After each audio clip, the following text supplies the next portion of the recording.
Pastāst man, lūdzu, kā tev šķiet, vai Latvijai izdosies jaunā restarta valdība, kā viņai plānojas būt? Nu, cik mēs sekojam līdzi tām turbulencēm, kas ir 3 krēslu valdībai, vai kā viņi nosaucās, nav pārliecības, ka šis kosmētiskās pārmaiņas piepieši iedos to, es saprotu, no premjerministra pausto uzrāvienu, izrāvienu, jautājums arī no kā. Tad tās visas slavas dziesmas, kas ir skandētas, cik viņi labi strādā un viss ir izdarīts. Mēs visi redzējām, ka tas vienīgais, kur mobilizējās, ir pats sākums, 3 jautājumi. Jā, var pateikt, malači, jūs tur izdarījāt to, ko jūs solījāt un tajā pusgadā. Viens, var teikt, partnerattiecības, Stambulas konvencija. Un kas pēc tam? Pēc tam purvs, kurās tiek dziļāk, risinājumi nav. Savā starpā nespēja vienoties par būtiskiem jautājumiem. Atceramies to sāgu Latvijas banku, kas ir maigi izsakoties, izzākā labus kandidātus, spēlē kaut kādas savas iekšējās rotaļas, kas, manā skatījumā arī jau bija tas, ko mēs arī teicām, ka ideoloģiski pretrunīga koalīcija nav ilgtspējīga. Okay. Agri vai vēl nāks ārā un visi tie, kad visvairāk jau tracina vārds darāmie darbi. Ir kaut kas cits, tas darāmi darbi, vienkārši uzdevumi, kuri jāizpild, vai ne? Un, tagad ir kaut kāds atkal jauns 4x4 džips, pasniegts, uzlikti konkrēti izpildes termiņi, pat arī uzlikti izpildes termiņiem, kuros tad tagad 0 apstiprināti ministri ir jāizsniedz. Es nezinu, man liekas, tas ir tāda agonija pēdējā stadijā premjerministrei uzstādījumi savēji arī diezgan interesanti. Vai negrib dzirdēt kritiku vai ko. Mēs tikko valsts prezidents teica, ka ir jāsaņemās valdībai un pietiek šo te, kā tur bērndārs vai cirks, vai kas bija tas cirks, jā. Un, premjerministrs atbild ir, lai pats prezidents skaidro, kas tieši ir jādara un ko tā valdība dara. Tas tāda diezgan interesanta tā attieksme ir. Es saprotu, ka premjera prezidenta diezgan regulāri tiekas. Pēdējā tikšanās, kas bija, pie preses tajā konferencē, premjerministrs neko neminēja. Kas tad bija tie tūlīt darāmie? Tā kā, neko labu es nevaru pateikt. Okay. Ko domā par tām 3 sfērām, kuras ir izvēlētas, kāpēc tieši tās ir? Vai tas ir tas, kas ir vajadzīgs tajā restartam?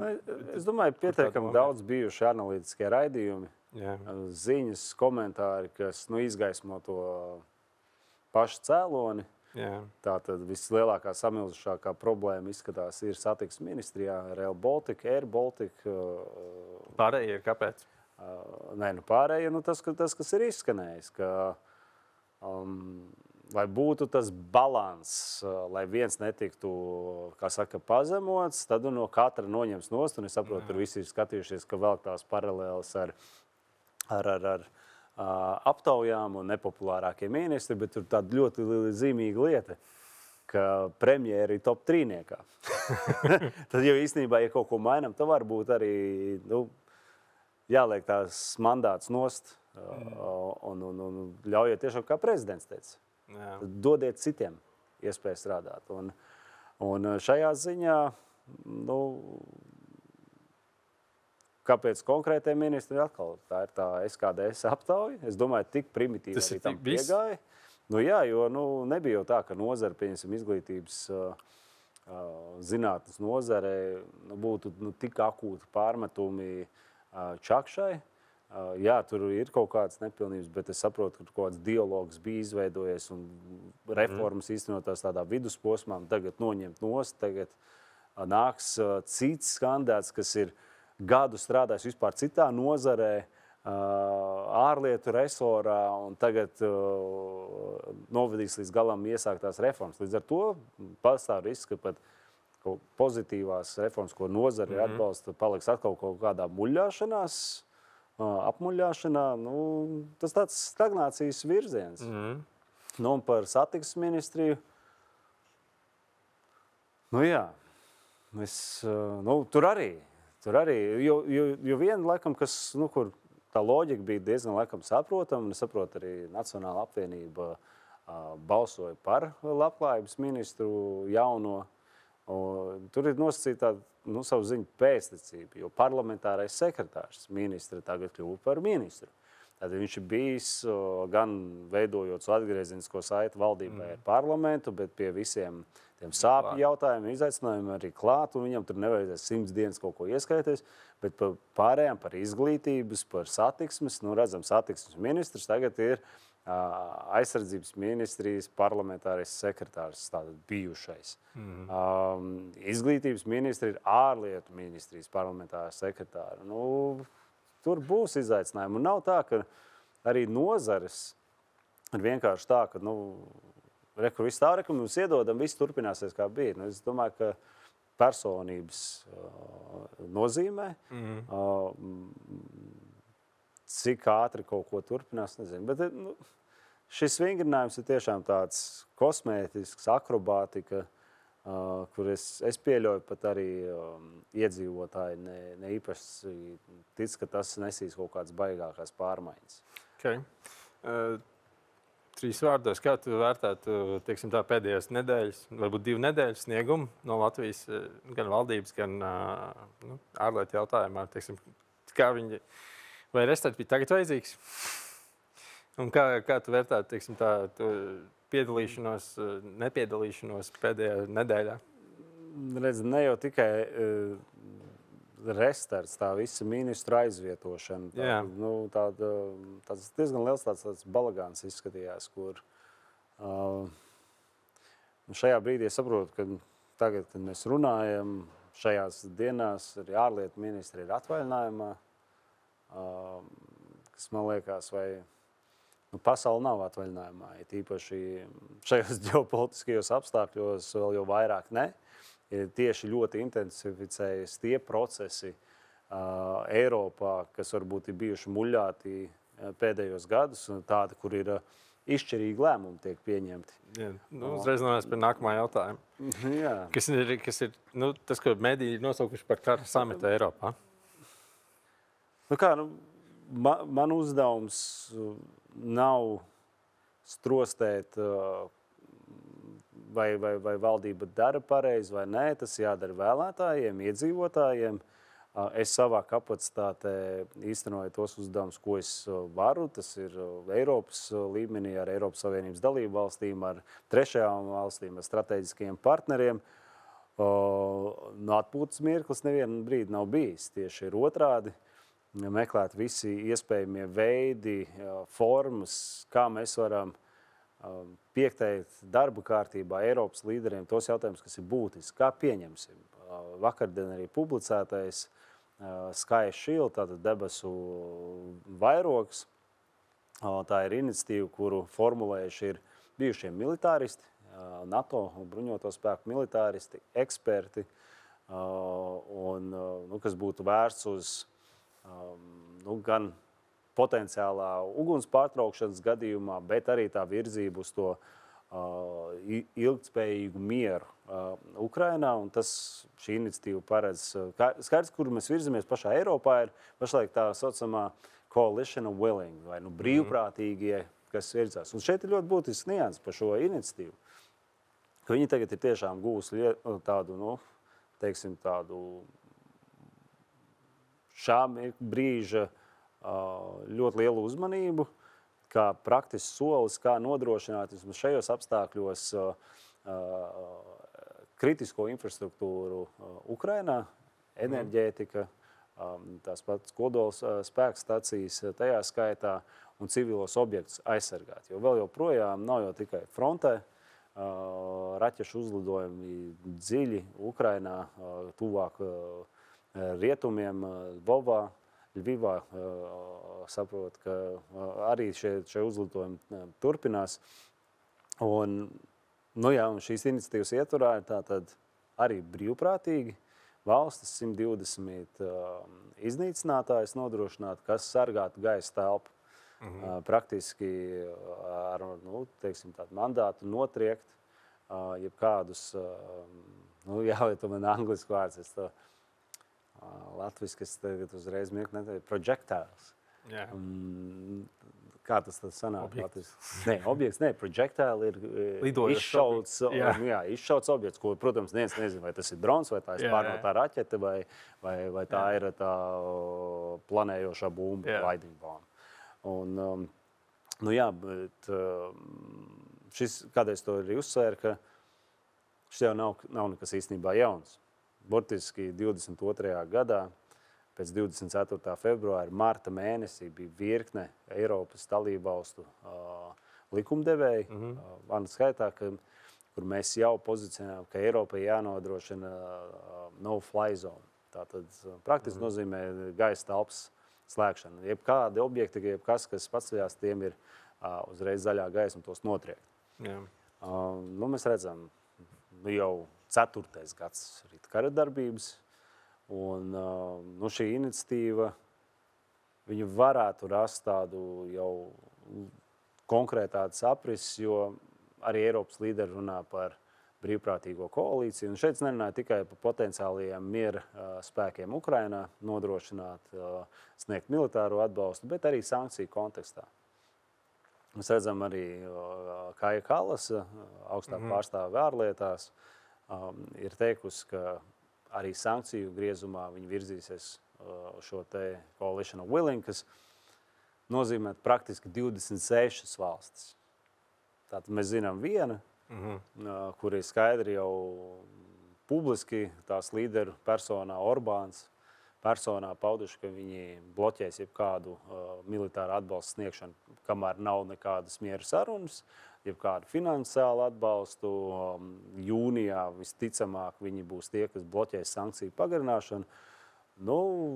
Es domāju, ka mums pietiek tur auklēties un ir jāpieņem šādi lēmumi, kur Jo par sankcijām tāda būtiska nianse, ka Eiropas Savienības padome var lemt, tātad piemērot sankcijas. Tagad 16. sankciju pakotne ir pieņemta, paldies Dievam, Orbāns nebloķēja. Bet tagad, un tas jau bija drusciņi tikko pēc Trumpa inaugurācijas, vēl es domāju, viņš tur gribēja redzēt, kā ASV projicē savu ārpolitiku. Mēs redzam, ka tā ārpolitika tagad ir, ja kaut ko nosaukt man nenoteiktāku šajā pasaulē, tad tā ir ASV ārpolitika, kura mainās pa stundām, pa dienām, un ir grūti pateikt, ka viņa tāda būs, pieņemsim, ilglaicīgi. Ko ar Orbānu darīt? Ar Orbānu ir, un arvien vairāk pieņemās. Tā jau bija diskusija iepriekšējā Eiropas parlamenta sasaukumā, tātad piemērot 7. pantu, Ungārijai, kas praktiski sabotē Eiropas Savienības darbu, lēmumus dažādu iemeslu dēļ, un ka aptur balss tiesības Eiropas Savienības padomē. 7. pants to paģēra. Tam, protams, ir jābūt ļoti juridiski pamatotam. Kas ir vajadzīgs, lai viņi ieslēgtu spēku? Tā jābūt iniciatīvai iedrumināt. Tas ir tāpat kā ir pārkāpuma procedūras. Pārkāpuma procedūras tās arī viņas ierosina, tad vēl paiet laiks, kamēr ievāc visu informāciju, pārbauda, verificē, un tad, balstoties kaut kādu atzinumu, tad, pieņemsim, pārkāpuma procedūras atzinums ir, ka ir jāpiemēro sods. Un tas nav Eiropas parlamenta politiķu lēmums, un tam nevajadzētu būt, jo šādiem jābūt ir tieši balstītam likuma varā. Eiropas Savienības līguma ietvaros, nevis tādēļ, ka mēs tā jutāmies tajā brīdī, un tā ir jādara. Mums praktiski ir vajadzīgs tā kā vēl viens precedents, kur viņi kaut ko izdara, gan? Tas absolūtā var būt, jā. Okay, jā. Skaidrs. Par ASV runājot, ASV tarifu kari. Jā. Komentāri. Nu, tie nav ASV tarifu kari. Es teikšu tā, ka lielās tirdzniecības valstis, vai tā būtu Ķīna, ASV, diezgan mērķtiecīgi, un tas nav tikai Trumps, tas ir Biden arī iepriekš, īpaši negrib pakļauties tiem starptautiskajām noteiktajām tirdzniecības normām, kas ir starp Pasaules tirdzniecības organizāciju.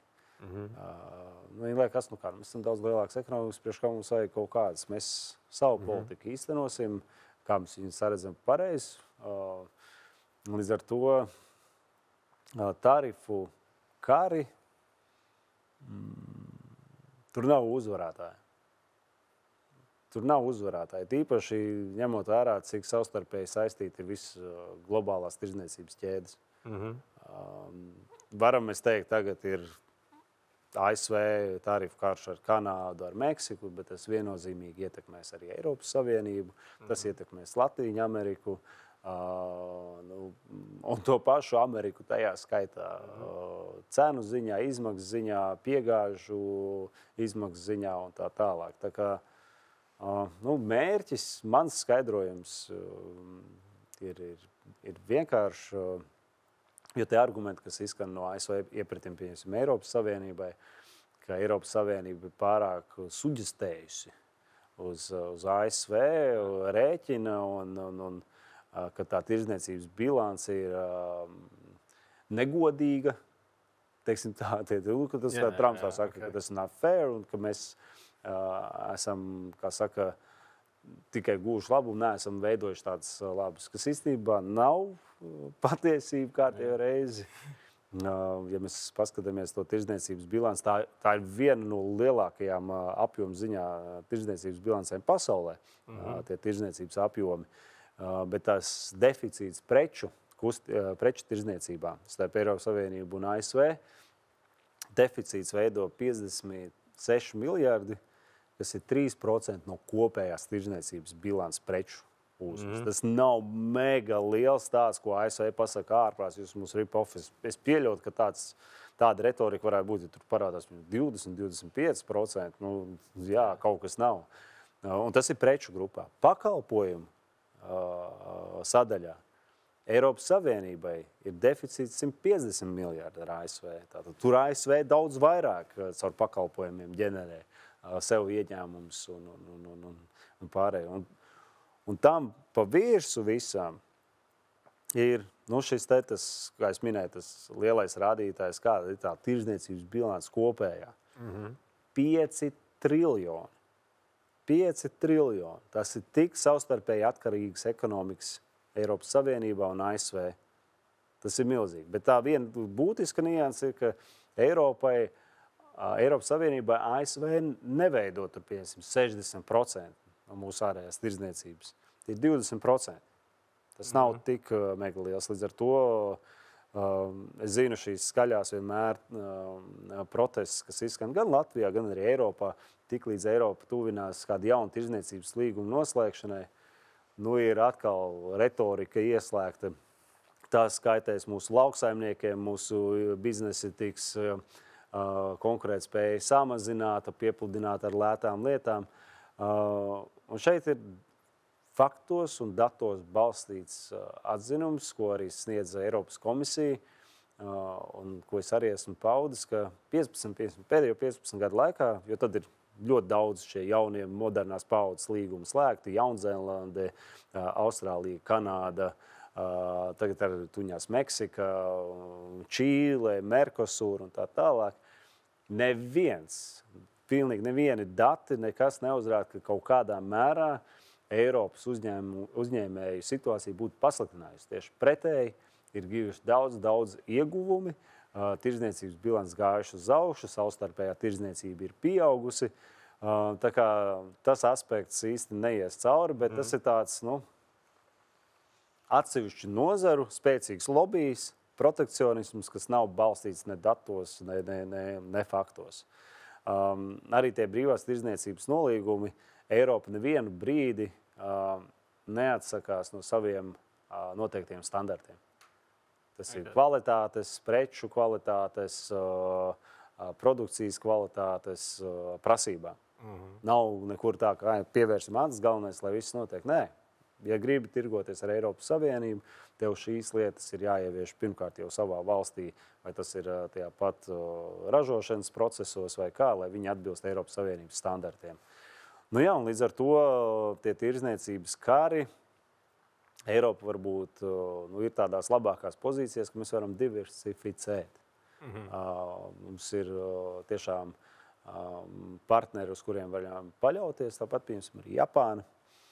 Mēs dzirdam tagad jau, ja nemaldos šorīt, Trumps vienā no savām atkal intervijām, epizodēm sāka pārmest kaut ko Japānai. Nu, kaut kas par drošību, kaut kas vēl ne. Es neizslēdzu, ka tuvākajās nedēļās Trumps pateiks, ziniet, tādēļ, ka jums tur tas un tas, 10% tarifi tiek piemērot. Nu, un es domāju, te tāds, par tiem tarifiem ar tā interesanti, to Meksiku un Kanādu. 16. gads, Trumpa pirmā prezidentūra. Kas notika? Trumps viens no pirmajiem uzdevumiem bija izbeidz nafta līgumu. Tas North Atlantic Free Trade līgums.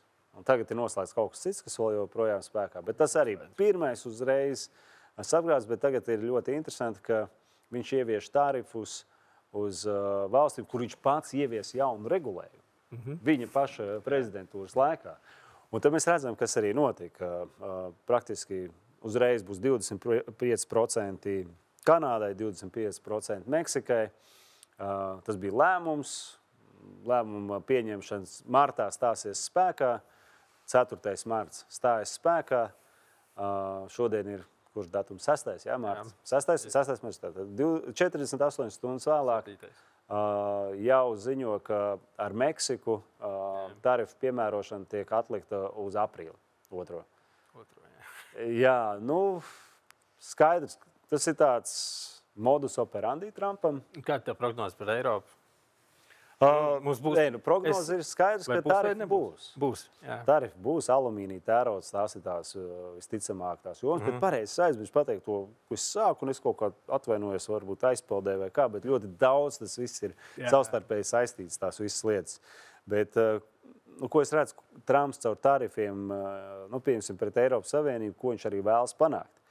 Ka kādā brīdī ražotāji, tātad uzņēmumi, viņi redz, ka ir lielais tas tarifs arī piemērots, ka viņam savā ziņā pat izdevīgi, protams, neizbeigt savas operācijas Eiropā, turpināt, bet atvērt ražotnes ASV. Es domāju, ka tas ir Trumpa arī mērķis dabūt šos lielos spēlētājus, viss vērēt vaļā, ražotnes iedos kaut kādas atlaides, ko tik vēl ne. Starp citu, tā pati zelta uzturēšanās atļauja, viņš zaļo karti ir kancelējis, tagad ir zelta karte, 5 miljoni samaksā, dabūja uzturēšanās. Un tāpat nav, es domāju, uzturēšanās atļauja, tā ir kā zaļā karte, un potenciāli pat arī vēlēšanās var piedalīties. Kas arī ir interesanti. Protams, tur ir Trumpa līmeņa līderi, pasaules līderi. Viņi nepazīst tāds cipars kā miljons. Parasti sākās, miljards, tas ir, es domāju, tāda salīdzinājuma izteiksme, 1 centīms. Tad es neesmu dzirdējis nevienā retorikā, ka kaut kas būtu runāts par mazākām summām, tāda miljardi. Viņa aplēses ir, ka tas, protams, viņa galvenais uzdevums ir samazināt ASV ārējo parādu, kas tuvojas pie 4 triljoniem.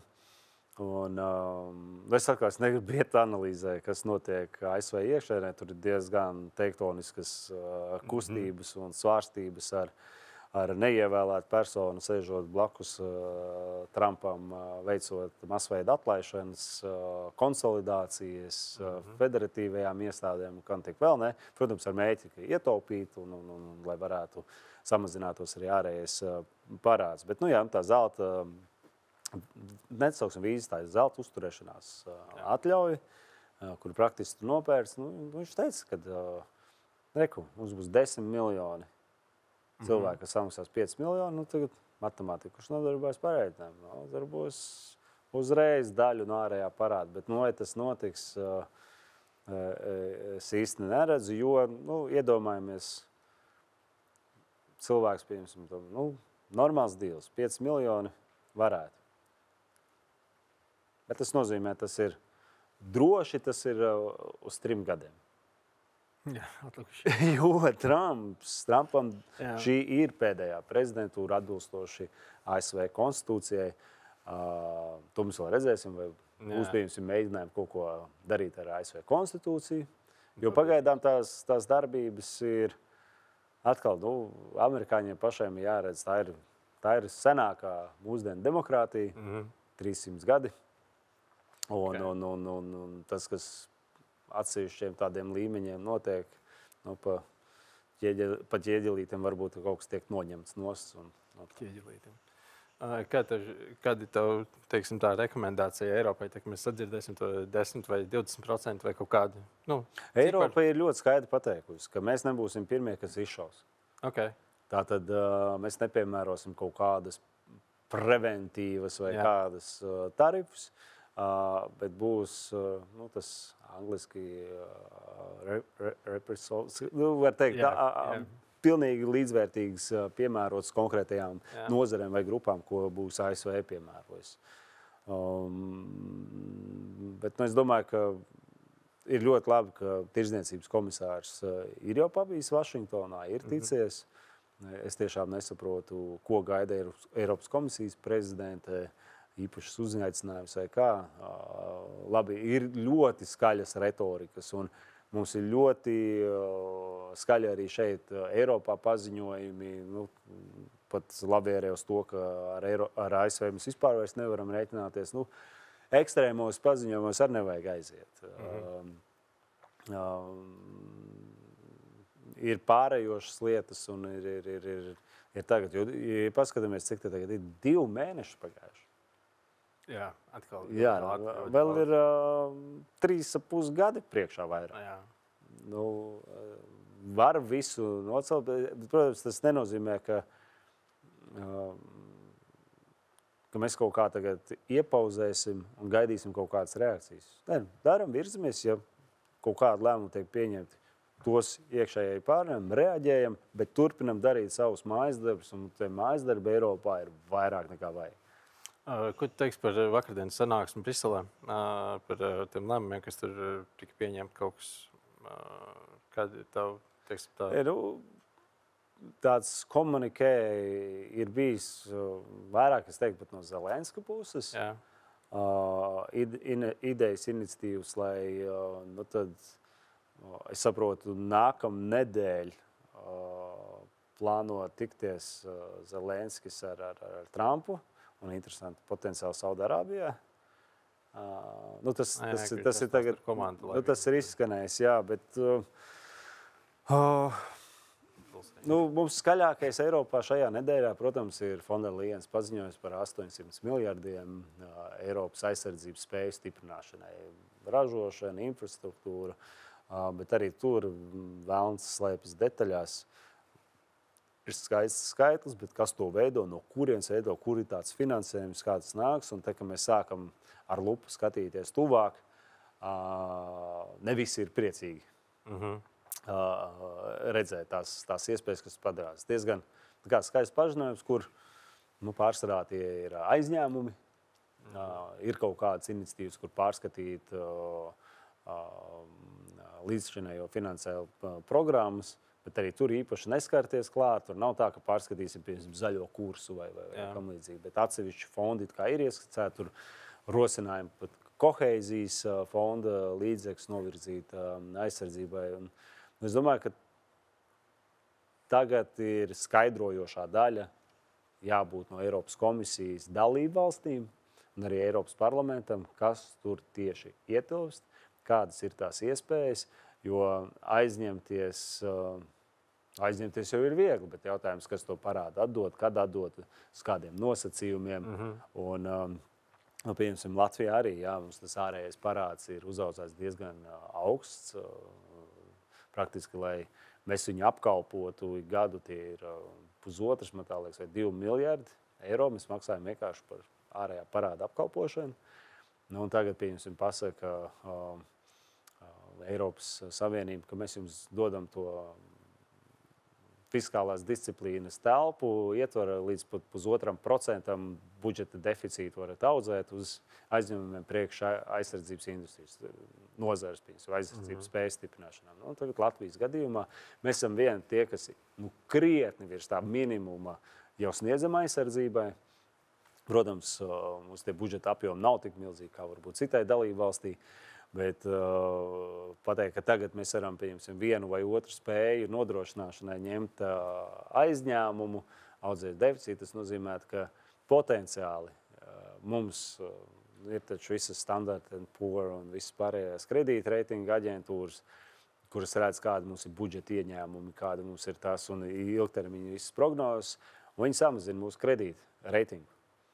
Un tas nozīmē, ka jau esošo ārējo parāda apkalpošana mums izmaksās dārgāk, bet tad vēl, ja mēs paņemsim jaunu, droši vien, ka daļa no šī aizņēmuma aizies ārējā parāda apkalpošanai, un mums nenonāks līdz aizsardzības industrijai. Tā kā šeit ir nevar skriet vienkārši taisni uz priekšu aklu un aplaudēt, ka viss tagad notiks. Un vēl ir no tiem 800 miljārdiem, cik es saprotu, tāds centralizētais Eiropas Savienības finansējums varētu būt 150 miljārdi. Un ne grantu formā. Tur arī, es saku, tur vēlns ir detaļās. Un vēl pats būtiskākais, ka šīs finansējums, tie vismaz 150 miljārdi, ir paredzēti 4-5 gadiem. Tātad izdalam uzreiz to summu jau ar šiem gadiem, tātad gadā, tie ir, jā, līdz ar to, un tad vēl šo summu izdalam ar dalībvalstu skaitu. Jo tur jau nav tā, ka rekur ir summa un visiem proporcionāli vienādi mēs kaut ko sadalīsim tagad. Nē, un tad parādās jautājums, cik ir taisnīgi arī šāda programma, jo ir valsts, kas sistemātiski nav ieguldījuši savā aizsardzībā. Ir Eiropas Savienības dalībvalsts, kuras ir NATO dalībvalsts, kurām pat nav 1% aizsardzībai. 1%. Un tagad rekur jaunā iniciatīva, jauns finansējums pieejams, un viņi tagad ņems liels, jo viņiem ir daudzas lietas, kur tagad ņems, un ar to tad audzēs aizsardzības arī budžetu, jo tas parādīsies arī statistikā. Tur pretim tiem, kas jau pāris gadus ir krietni virs 2%, un nebūs tās iespējas ņemt tos aizņēmumus, jo mums tas, ko mēs jau bijām investējuši tos iepriekšējos gadus, jau ir balstīts arī daļā aizņēmumu. Tā kā tā diskusija, saku, ir skaļi forši paziņojumi, bet es domāju, ne tikai politiķi, bet arī iedzīvotāji ir noguruši no tikai paziņojumiem, grib redzēt konkrētu rīcību. Tie paši kopīgie iepirkumi Eiropas Savienībā. Nav ļoti daudz valsts, kuras pateikt, ka mums ir kopīgie iepirkumi aizsardzības jomā. Es īstenībā, ja tagad es tā padomāju, ir, es zinu, Latvija un Igaunija. Pēc kopīgi iepirkumu. Jā, bet es domāju, ka šeit atkal būs, es ļoti ceru, ka prezentēs detalizēti šo te programmu, to jaunu aizsardzības spēju Eiropā stiprināšanu, un tur jāskatās uz tiem, pieņemsim, kritērijiem, ka ir jābūt grantiem. Ir jābūt. Tas nevar viss balstīties tikai aizņēmumos. Un visstrākākais tas, ka ja tas balstās tikai aizņēmumos, stāv tie nolādētie 300 miljārdi, kā bubuls neviens, mēs nedrīkstam aiztikt. Es runāju par Krievijas iesaldētajiem līdzekļiem. 300 miljārdu apjomā Eiropā, daļa tur Beļģijā, vēl kaut kur. Nē, tos mēs nedrīkstam. Labāk turpinam pamatīgi aizņemties, maksāt dažādas procentus. Tā vietā, lai tos 300 miljārdus mobilizētu Ukrainas atbalstam. Tā kā, jā, šeit arī atgriežoties vēl par tām, kā, ja tas, piemēram, ir grantā aiziet pa kopīgiem iepirkumiem. Jo vēl viena tā problēma Eiropā ir ieroču sistēmu šī 60-50 nokrāsas. Tā daudzveidība. Kā, daudzveidība bagāti ir, kāds saka, jā, bet tas nav militārajā jomā. Ja NATO ir vienotie standarti, ASV, pieņemsim, ir 4-5 tanku sistēmas, tad Eiropai ir 30 tanku sistēmas. Katrs kaut ko sapērk, tad ir jautājums vispār apkalpošanu, piegādes ķēdēm, savietojamību tajā skaitā. Nu, un te būtu, es domāju, nosacījumi, ja mēs tagad tiešām kurbulējam aizsardzības industriju augšā, ir jābūt arī kritērijiem, ka tam jābūt salāgotām ar citu ražotāju ieroču sistēmām. Ka viņas var lietot. Tās pašas 155 lādiņus, tam līdzīgi, ka tur viens vienkārši noslīpēs šaurāk, sorry, tos nevar, tev vajag ražot no mūsu tā ražotāja pirkt, lai tāda absurdā neaiziet. Un tas beidzamais par šo tēmu, ko es gribēju teikt, kas man liekas svarīgi, ka ir jāizveido tāds mehānisms, kas pat tādā pozitīvā veidā piespiež dalībvalstis vairāk nekā 2 veikt kopīgos iepirkumus. Man kāds minēja, mēs jau to darām, pieņemsim tos lādiņu ietvaros, bet tas nav lādiņš. Runājam par īstenībā lādiņš izmaksu ziņā, protams, kāds man teiks, ka es te nonivelēju, ka tā nav maksimālā izmaksa dārgākā sistēma un tā tālāk. Dārgāks ir pretgaisa aizsardzības sistēmas, tam atkal ietilpstošās, atbalstošās sistēmas tā tālāk. Un šeit te jau gan varētu noteikt, ka, pieņemsim, sākot, ja tātad kopīgs iepirkums ir minimums 2 valsts. Savādāk nevar būt. Bet labi, 2 valsts iepērk, tas papildus atbalsts, kas nāk centralizētais, teiksim, ir nacionālajiem budžetiem 30%. Vai nenāk, lai to slogu ņemt nost. Ja 4 un vairāk, 45%. Ja 5 un 6, 70%. Tas dotu lielāku to grūdienu dalību valstīm tiešām sadarboties. Jo tas samazinātu to spiedienu uz nacionālo budžetu šādas sistēmas pērkot, bet arī būtu godīgi, ka, ja ir tas centralizētais finansējums, ka reku mēs dodam. Lielāki interesanti. Ok, skaidrs. Pastāsti man 3 vārdos par parlamentā, kas šodien notika. Tu pastāsti man, kas šodien bija tavā komitejā ITRE. Jā, šonedēļ komitejās bija aktīvas diskusijas. Šī bija diskusija nedēļa bez lēmumu pieņemšanām. Par ko jūs diskutējāt šonedēļ? Bija industrijas, kas ir tehnoloģija, inovāciju, enerģētikas komiteja, ITRE saīsinājumā. Tajā komitejā esmu aizvietotājs, neesmu pastāvīgais loceklis, bet tur tagad pirmo reizi nāk jaunais aizsardzības un kosmosa komisārs. Tā ir, kosmos nāk ar aizsardzību. Mūsu labais kolēģis no Lietuvas, Kubiļus, kura viens no tiem uzdevumiem, kurus tuvākajās nedēļās viņš arī prezentēja saucamo balto grāmatu attiecībā uz Eiropas Savienības aizsardzības industriju. Tātad, kā viņu revitalizēt, kā panākt to, kā viņš saka, kā viņš lieto to vārdu Big Bang. Eiropā ir vajadzīgs aizsardzības industrijā Big Bang. Godīgi teikšu, to Big Bang es nesaklausīju. Jo tā viena lieta minstina ir, cik efektīvi pat Eiropas komisija savā starpā, komisijas vadītāja, ar komisāriem vispār komunicē un apmainas ar viedokļiem, ar pozīcijām.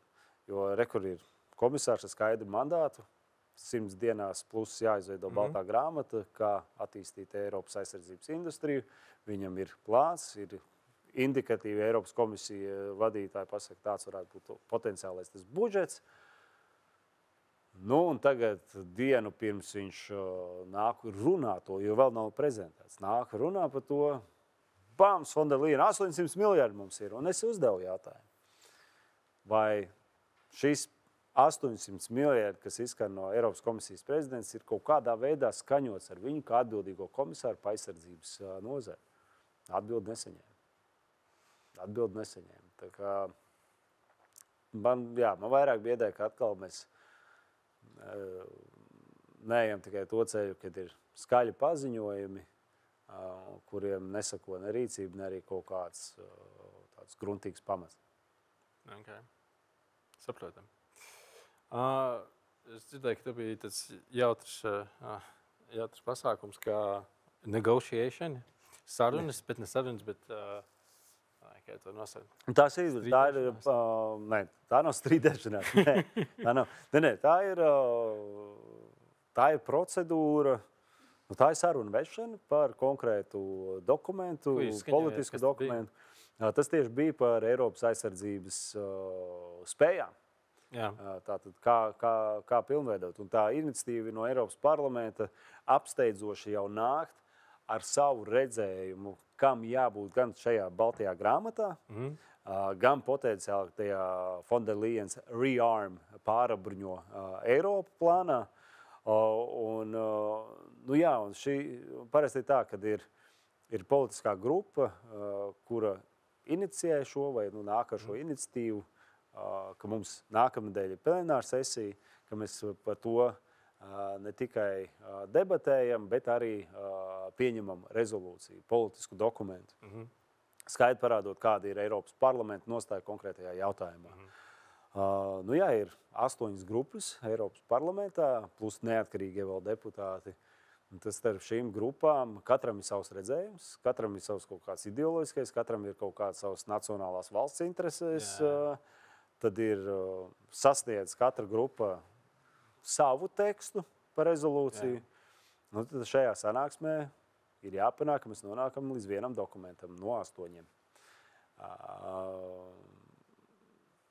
Tas ir intensīvs darbs. Es domāju, ka visintensīvākais ir sarunu vedējiem, jo parasti nozīmē kādas no politiskās grupas, tādu jau ar ilgstošu pieredzi Eiropas parlamentā darbu vestās sarunas. Un tad katra no politiskajām grupām nominē savu sarunvedēju. Tad es no ICR biju sarunvedējs par šo rezolūciju vakar. Tās diskusijas mums ilgi, es nemaldos, kaut kas pie 3,5 stundām, 4 stundas. Daudz teiks, kas tad tas, bet bez pauzītēm un diezgan intensīvi. Es domāju, rezultāts ir labs, sabalansēts, ko es tagad neatreferēšu, kas tur tieši ir, jo pirmdien būs nopublicēts vismaz tas projekts, jo vēl pirmdien atsevišķi deputāti vēl var iesniegt priekšlikumus. Pastāsti man par tām diskusijām. Kāda tur ir tā dinamika? Kā tas izpaužās praksē? Kāds reāli izskatās? Nav vienots standarts, kā tam jābūt ir. Viss ir atkarīgs no sarunu vedēja. Okay. Šī sarunu vedēja arogants līmeņa. Vai tādu, kurš, ja ienāk telpā, redz, ka mēs visi esam līdzvērtīgi, mums ir viens mērķis panākt pēc iespējas labāku dokumentu, kas kalpotu visas Eiropas Savienības interesēm. Bet tas nebūtu no tā. Man nav pirmā pieredze sarunvešanām Eiropas parlamentā. Esmu sarunas vedis atbildīgais no ICR par Gruziju, par Krievijas ēnu floti, vēl virknē sarunas. Bet šī manā skatījumā bija vis tāda saspringtākā, es teiktu tā.